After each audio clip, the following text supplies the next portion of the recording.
Good morning and welcome to Wake Up with Marci. It's time to be inspired, empowered, and learn to live our happiest lives. We do this through stories of hope, celebrity inspiration, education, and resources. Today, we learn why we are experiencing dry eyes and what dry eye disease is and the help available.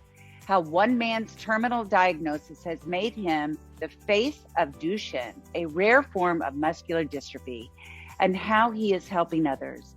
And we learn about a life quiz that can help you during the holiday. We first meet actor and comedian Ken Jeung from the movie The Hangover and the show The Masked Singer. He tells us his story of dry eyes, and we hear why this is happening and what can help from Dr. Ashley Brissette. Next, we meet Elijah Stacy, author of A Small If and founder of Destroyed Duchenne. Elijah was born 20 years ago with a rare form of muscular dystrophy called Duchenne. At the age of 16, to avoid agonizing surgery, he chose to endure enough physical therapy to change the shape of his own spine. It had never been done before, yet his doctor gave him a small if. Lastly, we meet Wake Up's official intuitive business strategist, Kim Woods. We hear her upcoming forecasts, which are incredible, and we learn how to use our intuition as we head into the holidays and how a life quiz will support us in doing just that. Now let's meet our guests.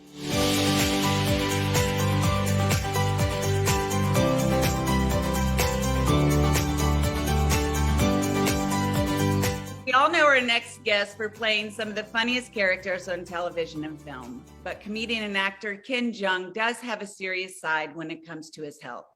He's joining us live this morning on behalf of Novartis alongside ophthalmologist Dr. Ashley Brissette to share his journey with dry eye disease and why it's not a laughing matter, which of course is not a laughing matter when we're talking about our eyes.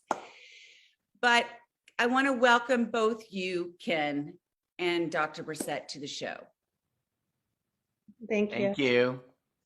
So first of all, Ken, I wanted to talk to you for a little bit about something people may not know. And that's when you were going to school and you got the acting bug. You started in theater and you realized you had a real passion for that. So how did you manage doing both? Yeah, I got incredibly lucky, and I think that for me, my whole journey has just been, I think one of a long blessing that I enjoy to this day. And for me, I've worn contact lens for like 35 years, although I'm a millennial, that's what I tell people. But when I was a medical professional, I would do overnight hospital shifts, and that would seem to exacerbate symptoms of dry eye, just feeling red, like something's in them. And once I became an actor full time, my whole life is now being on dusty sound stages, living here in LA and reading off teleprompter. And that seemed to contribute to symptoms of dry eye disease. And that's when I contacted my doctor. Yeah. And so Dr. Brissette, so many of us are doing exactly that. We're on Zoom all the time. And, even us right now. So have you seen an uptick in your patients with this? Oh, absolutely. And, the COVID-19 pandemic changed so many aspects of our lives, and definitely the increased screen time is one thing that I've seen a lot, and so many more patients coming in with signs and symptoms of dry eye disease, because our whole world is on a screen nowadays. We're on a screen when we're at work, and then we're on our cell phones and our tablets and watching television when we're at home. And the reason why screen time can contribute to dry eye disease is that we blink less when we're staring at a screen, which can dry out the eyes. So usually what I recommend for my patients is to start using what's called the 20-20-20 rule. So every 20 minutes, take a 20-second break and look 20 feet away. And that helps to relax the eyes. It gives them a break from the screen, and also helps to redistribute the tears on the surface of the eye, which can help with eye dryness. Okay. So let's talk about dry eye-ness, though, exactly what it is and what the symptoms are.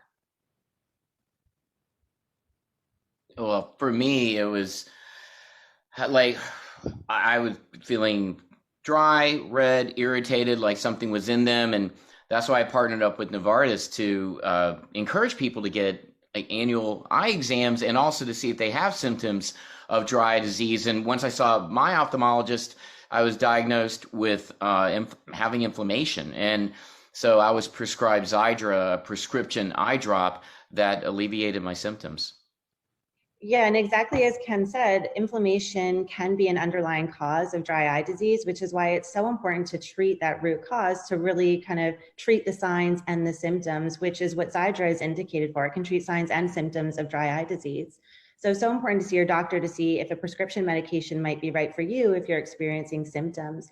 Then it's not for everybody. There may be some side effects, which could include some burning or stinging on the surface of the eyes when you put in the drop, and sometimes a funny taste sensation because the tears actually drain into the back of your throat. So sometimes you can taste the medication. And then you just want to be careful not to be using this medication if you're allergic to any of the ingredients. So I encourage anybody, if you think you're having signs of or any symptoms of dry eye disease, to see your doctor. Right. And is there anything specific? Like I know you talked about the symptoms and, let's talk about also what is triggering it, but are there exact questions or information that they should share with the doctor to make sure that they get the right diagnosis? Yeah, I mean, that's a great question because dry eye disease is what we call multifactorial, meaning that there's many reasons why the eyes can be dry. And it's often the combination of all of these that leads to somebody's symptoms. So as Ken mentioned, his environment was one factor. And so dry, dusty conditions, even as we're getting into the winter months coming up, the cold air can make eyes feel worse. And then certain medications can make your eyes dry. So antidepressants or medications for high blood pressure can contribute. And then even hormonal changes, so around the time of menopause or changes with your cycle, can also lead to increase in dry eye disease. So great. So I can't see and I look forward to dry eye disease. I'm joking. Yes. I tell you, I could have every one of those. But anyway, so I'm so glad there's something out there to help, and you guys are sharing some great information. So Ken, let's talk about what's been going on with you. You have so many great things happening. Oh yeah, on Masked Singer right now every Wednesday, and just finished up a Netflix series with Mike Myers and Keegan-Michael Key, and that was one of my favorite projects ever because Mike is a huge comedy hero of mine, and when your heroes are just better than you imagine, when you work with them and meet them, it's just one of the most special projects I've ever done, and I Can See Your Voice, the show I'm hosting also on Fox, is coming back mid-season. So yeah, so it's very, very, very excited. So how is it working on the panel?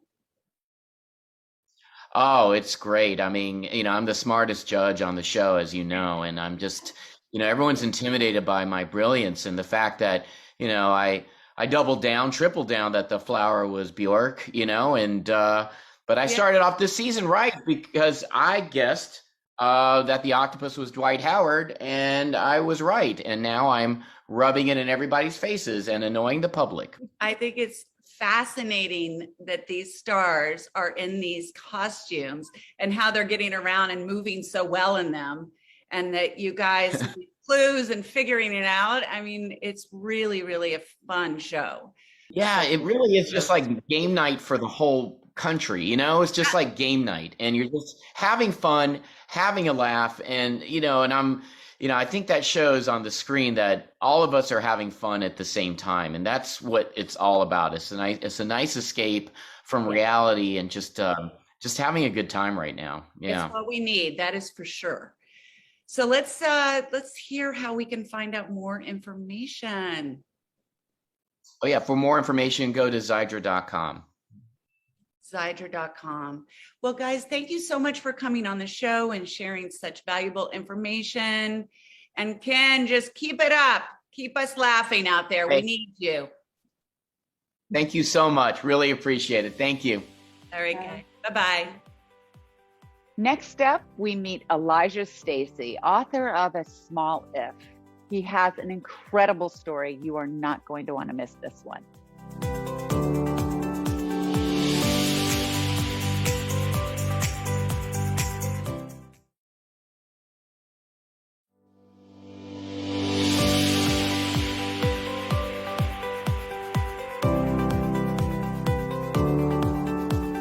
Hello, Elijah. Welcome to Wake Up with Marci.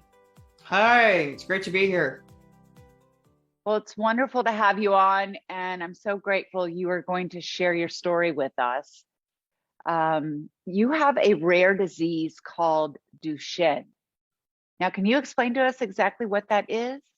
Yeah, so I'm born with this disease called Duchenne muscular dystrophy, and what it is it's a fatal muscle wasting disease that eats away a person's muscles as time goes on. So when I was a little kid, I was able to walk, but I walked on my tippy toes, and I'd play on the playground, and I wasn't able to keep up with my friends, wasn't able to go upstairs too easily. I'd fall to the floor frequently and all things like that. And then when I was 11 years old, I lost my ability to walk.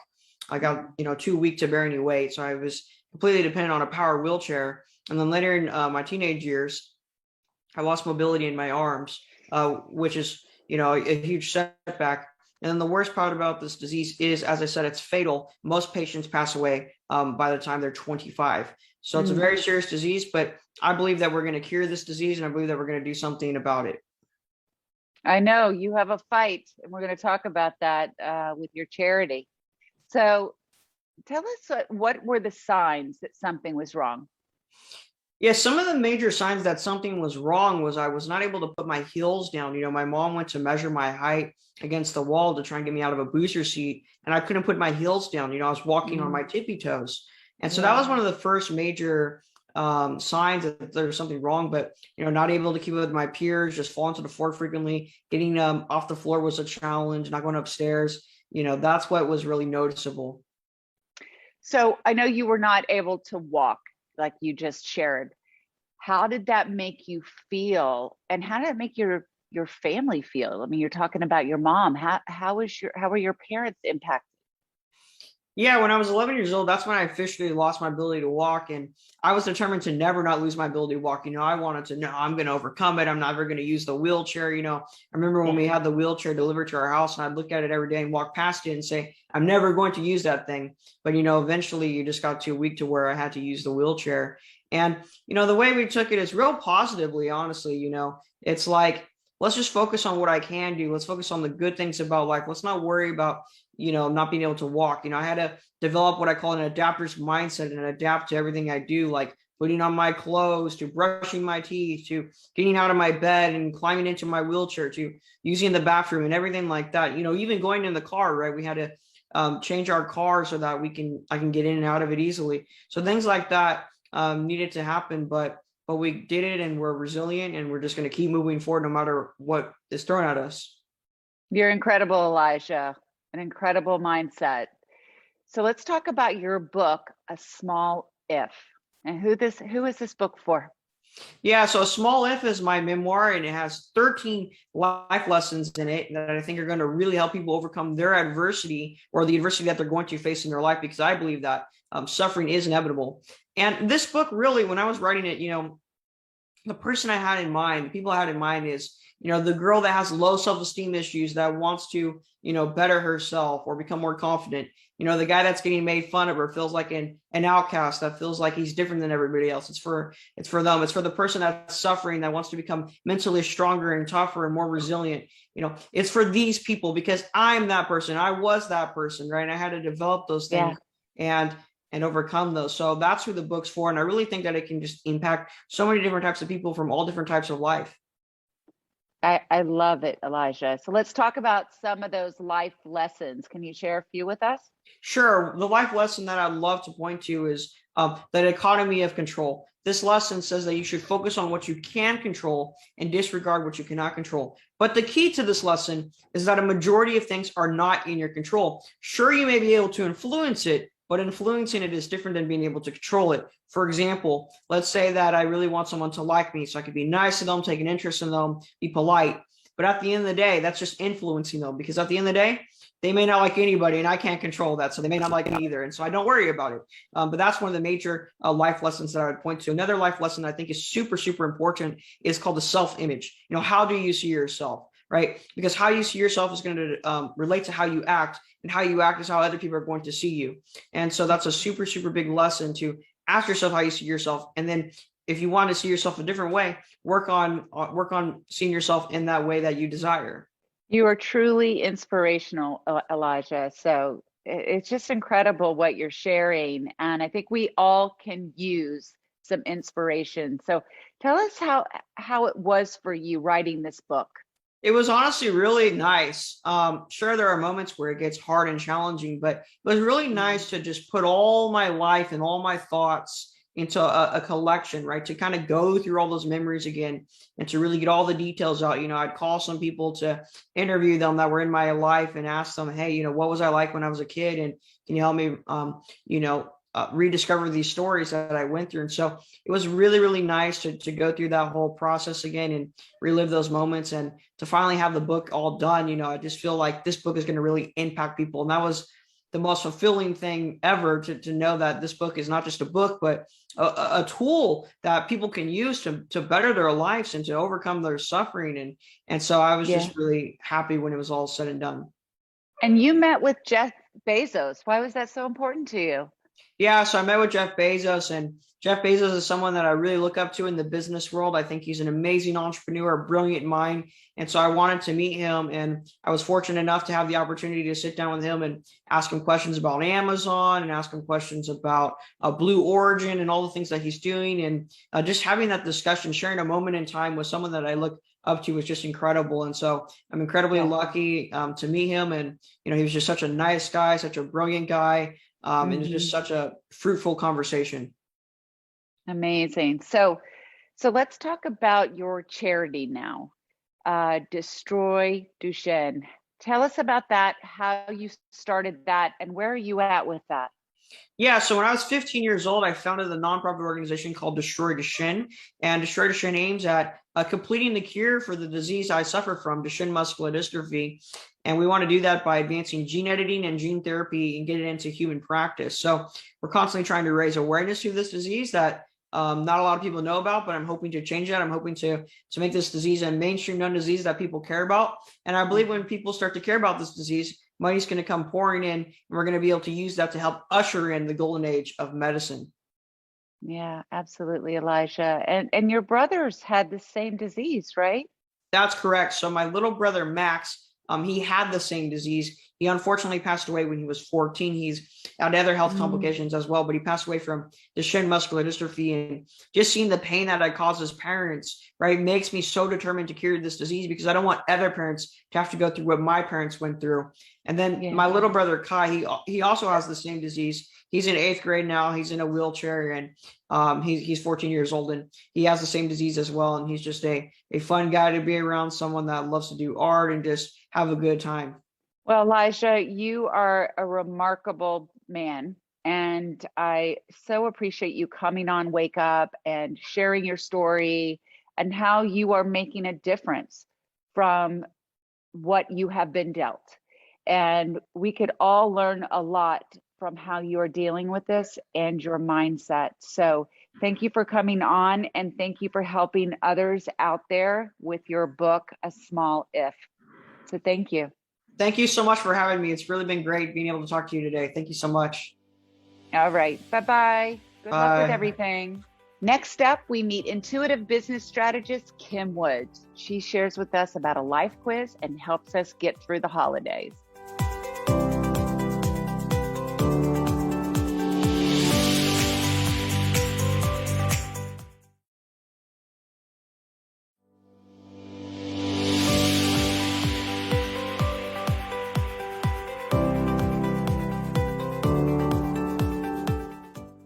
Hello, Kim. Welcome to Wake Up with Marci. Again, I just am so excited to have you on as the official Intuitive Business Strategist.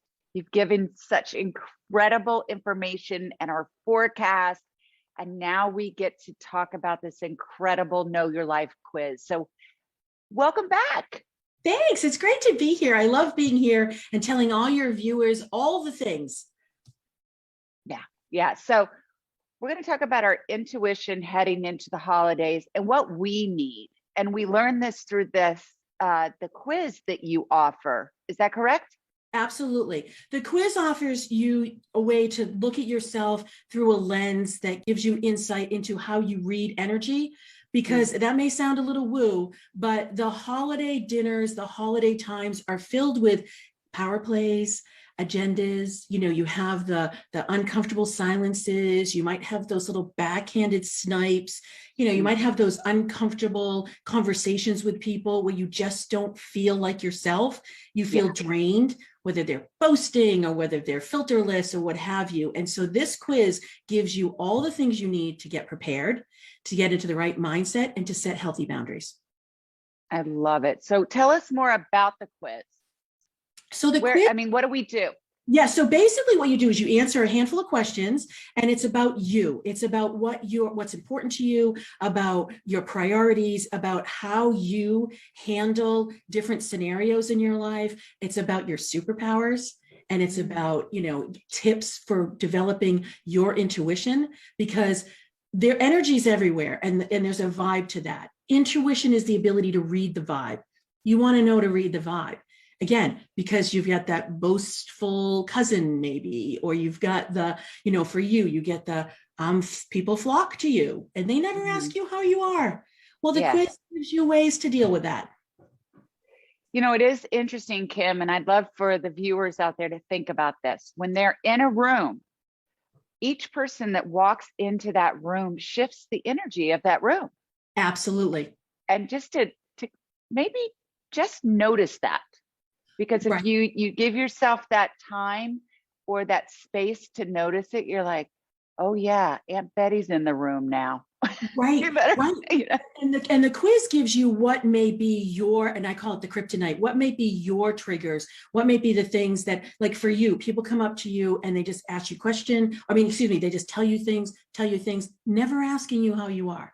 Mm-hmm. For me, it's the uncomfortable silences. I tend to fill them. And so I lose myself because it's draining. I'm filling them and I'm filling them. So for anybody who's dreading the holidays, upcoming holidays, looking for ways to avoid them, maybe feeling like, okay, I'm going to do this, but I'm just going to kind of buckle in and I know they're draining. Yeah. This quiz will give you ways for them not to be draining and give you ways and tips for how you can manage them for you in particular. Imagine having tools to help you get through this. Absolutely.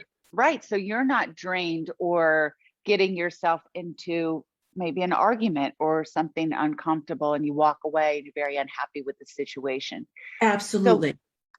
So I took the quiz and it was it's like 12 questions. It was so it's like very quick, and it was so interesting how spot on it was about me at the end, the outcome. And so I think everyone would get a real kick out of this to see what they are, who they are, their superpowers, and how their intuition and I don't know, like you're saying, how we can best manage our holidays with our intuition and the tools you're teaching.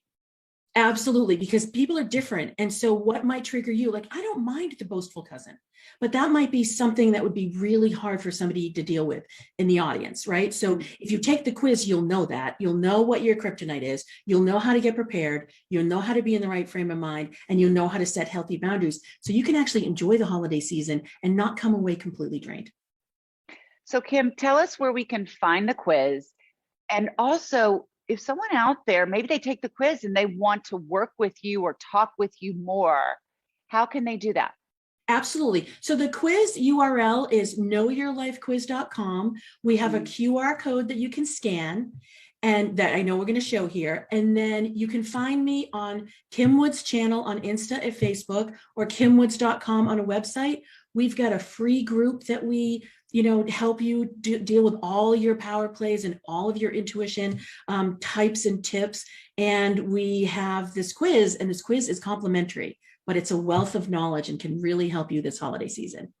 It's incredible, Kim. Thank you so much again for giving us such insight and the ability to help ourselves in these tools, because we need our tools.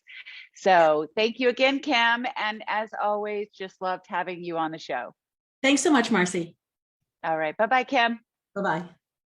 Thank you all so much for joining today. What an incredible story from Elijah, and great inspiration from Kim, using our intuition. How about that? So if you want more information on my guests, please head over to wakeupwithmarci.com. and I hope you will sign up for my email list. Also, follow me on Instagram for updates on the show at officialwakeupwithmarci.com and at host Marci Hopkins. I share a lot about my personal journey and recovery and lots of inspiration. I want to share a quote with you. Hope is the only thing stronger than fear. And that's by Suzanne Collins from The Hunger Games. It's so very true. There's so much hope out there. Remember to be kind to yourself, be kind to others, and I'll see you next Saturday. Have a wonderful week. Bye.